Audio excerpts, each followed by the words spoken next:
Cig Cymru ydy hon, mae'r arogl, gai ddeitha chi'n fendigedig yn fan hyn, ac Elwen Roberts fan hyn sy'n gyfrifol a Diana, mae yna hefyd sy'n gyfrifol am yr arogl.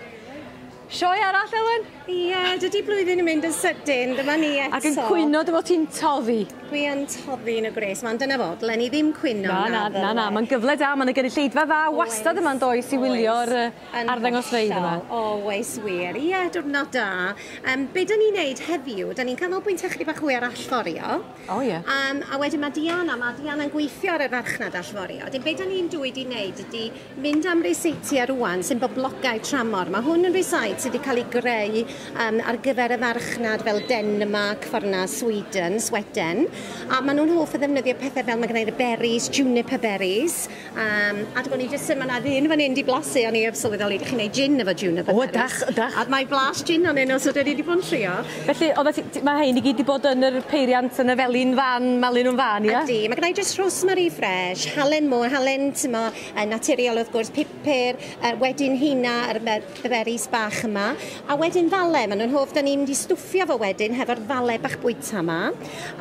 A wedyn dwi'n mynd i rwlio fe gyd i fyny, yr ysgwydd ydi o, a mae'n mynd i gael ei rostio wedyn. Pam fod yr ysgwydd ta mor boblogau tan Denmark neu dramor? Ia, wel ma nhw, a mae Cig Owen wan, mae o'n newydd ddechrau dyn ni yn y fath yna farchnad, ond ma nhw yn hoff iawn o gig o safon, a ma nhw'n hoff o ysgwydd, ma nhw hefyd yn hoffi'r goes, ond mae'r dan mae Diana ddefnyddio yr lwyn, mae hwnna eto, a mae hi'n neud o, mae wy o'r barbecue, mae hi wedi reid rhyw fath o bas drosto fo o flasau, ond, a ma nhw'n bita'n iach yno. Pa di gadlu mi dy rwystro, di carad ymlaen, mae pobl, ie.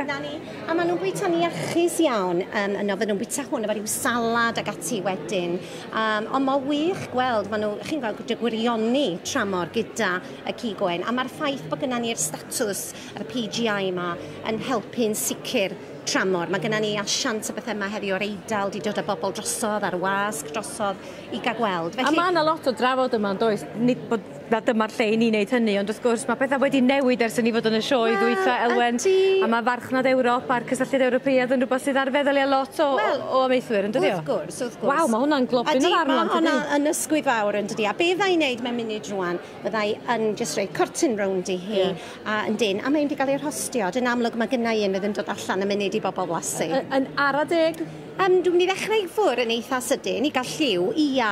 Wedyn, yn y badell felly gyda? Na, fydd o'n di bopti poeth, a wedyn, be fydda i'n neud ydy, fydd wedyn rhyw 2 awr a hanner yn y popti. Felly dwi'n mynd am rhywbeth sy'n cymryd hirach, a dyma Diana di'n neud rhywbeth sy'n sydyn iawn. Fydd o'n cael ei sleisio, fydd o'n cael ei weini gyda bara bach a iogurt.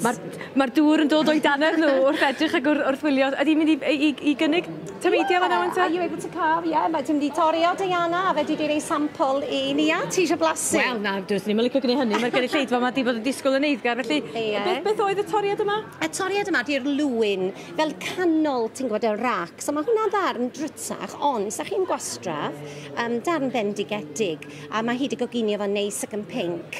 Mae eisiau gorffwys nhw, to fel arfer sy'n ei gadael y sefyll, bach mwy, ond bendigedig. Does na'm byd yn sefyll yn hir iawn yn fama nag oes Elwen. Wel, diolch am gael gair efo ni gyd i gario ymlaen, a gwch chi thalonydd wedyn i fwynhau yr arddangosfa yma, ac fe fydd yna arddangosfeidd yma drwy gydol yr wythnos. Gydol yr wythnos, lot o plendigwydd.